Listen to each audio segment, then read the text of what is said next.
This video is sponsored by Dubby Energy. When working on something, whether it's a car or even gaming, do you ever feel like this? Then Dubby Energy is here to help you. Dubby Energy is how an energy drink should be, with zero artificial colours, dyes and even no calories. Jitter, shake and crash free, so you feel like you can continue with your project without going back to square one. With over 15 custom made flavours, bundles, merch or even just a shaker bottle, there's plenty to choose from. Thank you so much to Dub Energy for sponsoring this channel. Use code JJRCars, all caps, no spaces, for a nice 10% off. Links are in the description below for their website as well as their Instagram page. With that said, let's get into the video. Welcome back to the channel. In today's video, I'm going to show you how you can fit a Honda S2000 open air filter onto a Volkswagen engine. More specifically, I've done this before to a PD100, PD130 and PD150. This here is a PD130 and I'm going to show you how to take the original airbox off and fit an open filter. If you go a way back, you'll see that this was actually my first video on the channel of the Passat PD130 that I fitted this to before. It was honestly just a very basic video of how the car sounded before, fitting the filter. I didn't even show how to do it and then how it sounded after. And that video, which I'll stick on the screen, got over 100,000 views. And I've had so many questions. I've mentioned it in other videos as well. And today I'm actually going to show you how to do it yourself. Here is the air filter in question. It is literally just a paper open air filter that is for a Honda S2000 that literally fits straight onto the MAF sensor of a PD engine. It gives you all the noises, it looks a lot better, and in my experience I've had a noticeable difference in throttle response. These filters, however, do get some backlash because, like I said, they're paper, which means they don't last as much as like a K&N or like an open slash shrouded open filter. It's honestly just a cheap and inexpensive way of getting turbo noises, throttle response and a cool looking engine bay. You can pick these up on eBay for around £30 I think. As I've said, I've done this 3 or 4 times now and I'm doing it again because I've had no issues of doing this. It doesn't cause any issues, create any issues. It's just a very cheap upgrade for your Volkswagen. Before I start switching out the filter, I'm actually just going to start the car and do some loaded revs just so you can hear what the standard airbox sounds like. If you don't know what a loaded revs means, it literally means that I'm going to put the handbrake on and rev the car as well as slightly lift the clutch, which puts more load on the car and the engine and you hear the intake a lot more.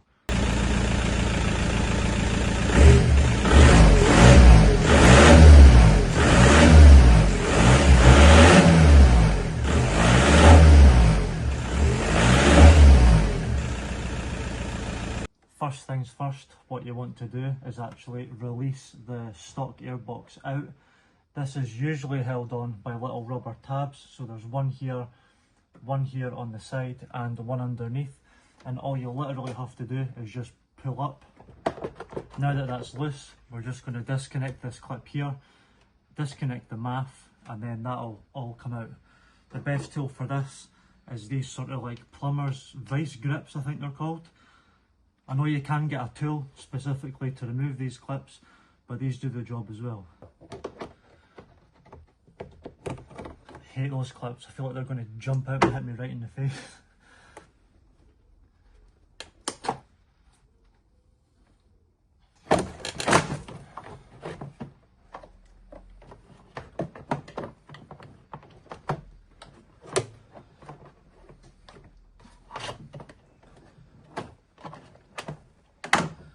Also connected is this vacuum line, which we'll take off, just tuck away at the side, and out comes the airbox. This is what we're left with here: the intake pipe, the vacuum line and the MAF sensor. Now for the standard box, we just need to remove the MAF sensor from this, which is a star-headed screwdriver each side, so we'll take that off just now.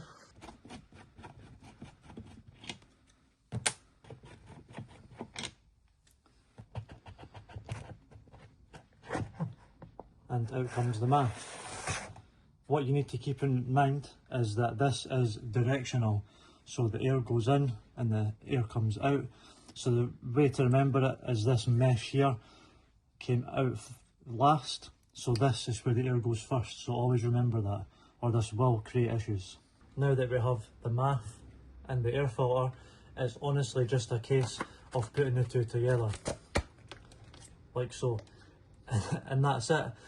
But what I've run into the past is that over time the filter does eventually just make its way off. So what I like to do is just put some sort of sealant around the MAF sensor. I have used Tiger Seal in the past, and if you never want your air filter to come back off again, then use Tiger Seal.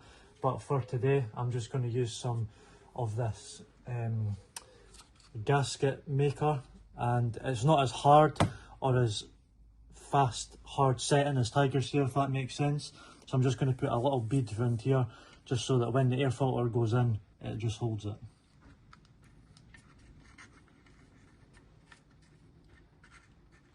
It honestly doesn't need much, it's just literally to hold it in place so it doesn't come back out. So I think that'll be fine. Just separate that a little bit. But before we set it, there is a direction that this has to sit in the car. So like I said, the mesh for the air in. And if you notice, there is this sort of handle piece here. I like to have that towards the top. So just have that sort of in line with the MAF sensor plug. And that way, once it's in, there's no real way to like hold the filter in place. So this is good just to put a cable tie around or something just to stop it moving up and down like that. So now that I've put some sealant on it, I'll just pop it on. Make sure that's all the way around. Join the two, so that's here and here, and then we can go and fit it to the car.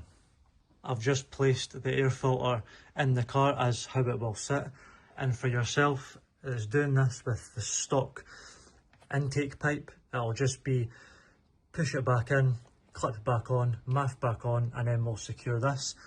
But for myself, I actually got a replacement intake pipe from Darkside Developments that just replaces this.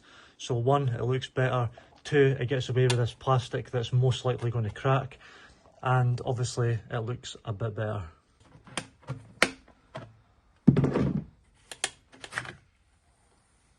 I did have this spare Jubilee clip which I'll be using instead of those silly, stupid clips that I don't like. So I'm just going to fit this here, and I'll actually use one of the original clips here because I don't have two.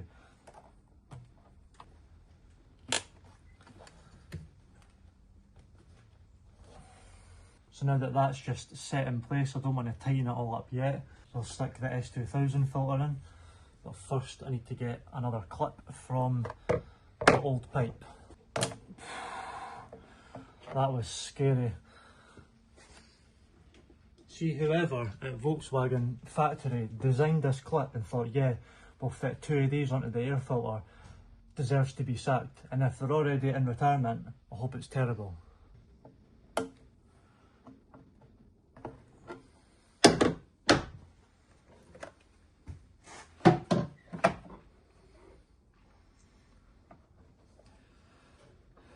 Put some spit in there to help it go on, like so.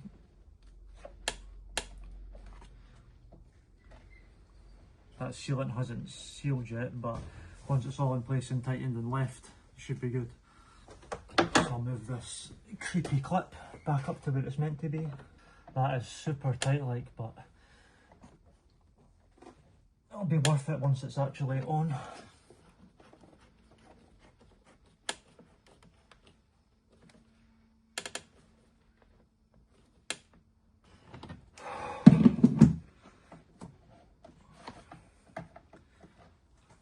So after some sweating and swearing, the intake is finally all in place and tightened. This clip is obviously maxed out, but it is absolutely solid. That shouldn't go anywhere. Next thing is to grab the MAF sensor.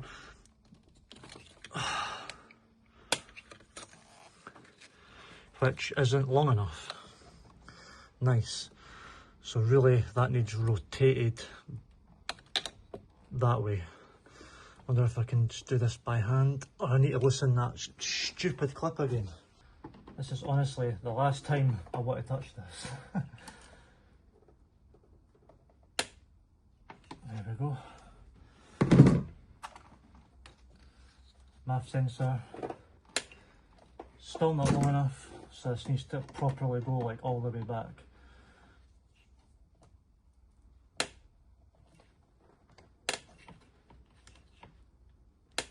Like so.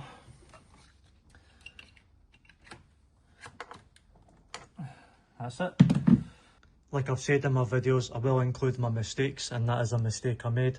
I didn't clock the MAF housing to the length of the sensor cable, so that's kind of the angle you want to have when you're installing it. Now the last thing to do is to actually secure this, because it will jump up and down and move, as you can see. This is the old airbox securing mount here, so we're literally just going to tie this to that and this won't move. Apologies for the terrible angle. It's so hard to try and get a phone to sit properly, as well as do the job, as well as make sure it's in focus. It can be a bit of a nightmare, but here we are. Cable tie inside the original box mount through that little handle I was telling you about, and I'll just tighten that up. And that is actually sitting freely, it's not touching anything, rubbing off anything. And then we'll just cut off the tail.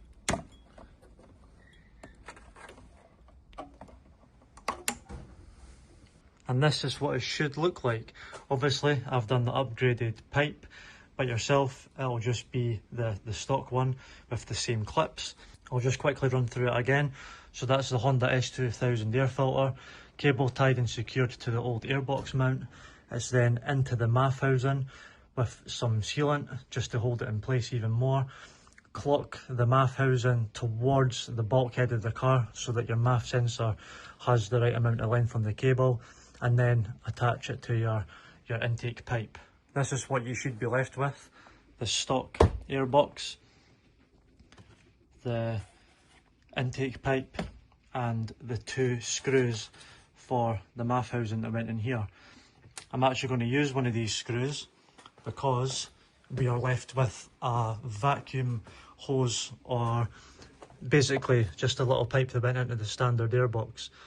I'm going to see if this fits, which I don't think it will. Yeah, perfect. So just use one of the screws that came out of the airbox and just tuck it away in here somewhere, like so.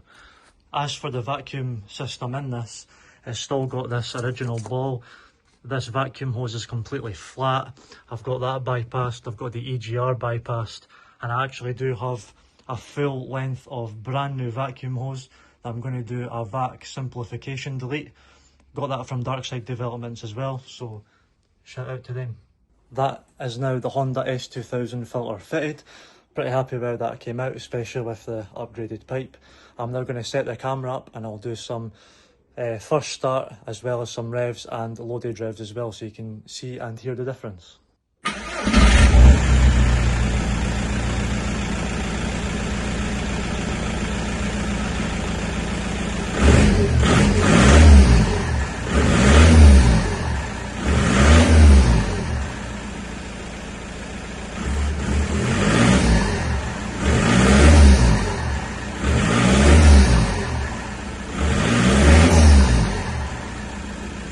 Sounds good, I'm happy with that. Something else that I've noticed from watching videos and over time as well is that once you shut the bonnet and you drive, it obviously mutants the sound of the intake spool and whoosh and noises and all that sort of stuff.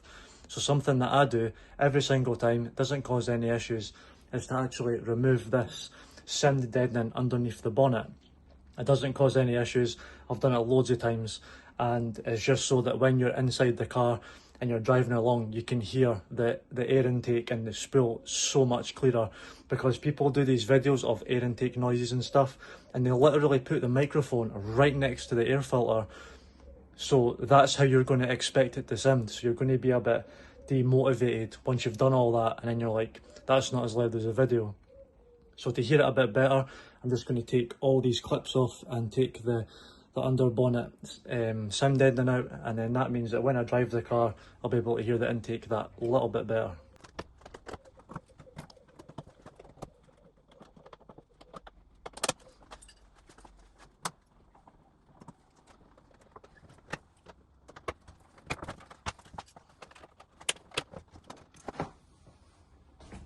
Now that that's done, car's out the garage and I'm going to take it for a small drive.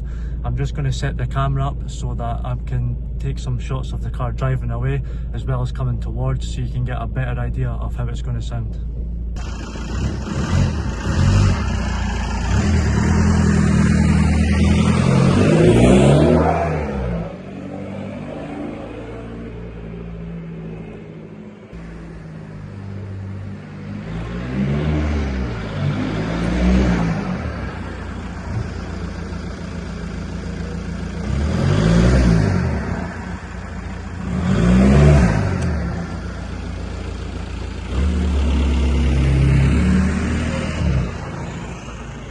So that's it from today's video. I hope you've enjoyed it, because I'm certainly happy with the outcome. Off camera, I did manage to do an extra little job that I didn't record, so I'll show that just now. I went and fitted an aftermarket gear knob, managed to actually take off this cover as well and actually use it on the shaft here, so it gives it that sort of race look, if you like. It does actually feel really nice when shifting. As you can see, the shifts are pretty long, but I do have a dark side development short shifter which shortens the throw, so hopefully it'll be more or less like that instead of third all the way into the back seat. If you haven't already, please hit that subscribe button. It takes less than a second, but honestly helps me out so much you've no idea. If you haven't checked out Instagram, I'll put the link in the description as well as my TikTok if that interests you. If you have any questions, please comment down below. I'll get straight back to you of anything you need to know. There's no silly questions here, just ask whatever's on your mind and I'll get straight back to you. So thanks again, and I'll see you in the next one.